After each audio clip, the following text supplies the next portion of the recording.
Hi guys, welcome back to my channel.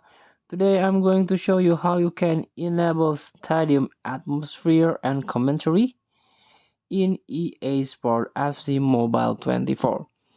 So when you are fresh install this game or new install this game, you can play it without by the default. The default is without stadium atmosphere or even commentary.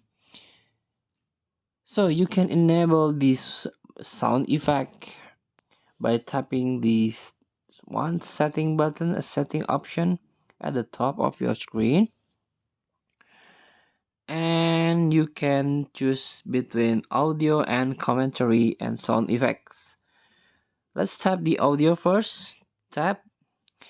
So you can try this option like low or high the effect, home chance, menu music, and this one commentary. Tap it commentary.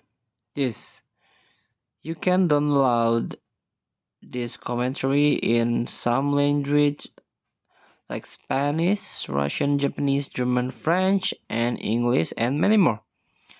Also, you can download separately this stadium atmosphere like team specifications and extended stadium announcer.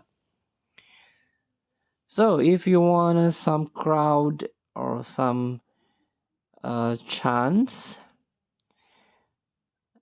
please download this commentary and sound effects. You can try this also, commentary and sound effect option in there is directly download. Thank you for watching. Don't forget to comment, like, and subscribe. Also click this button below. Enjoy the game.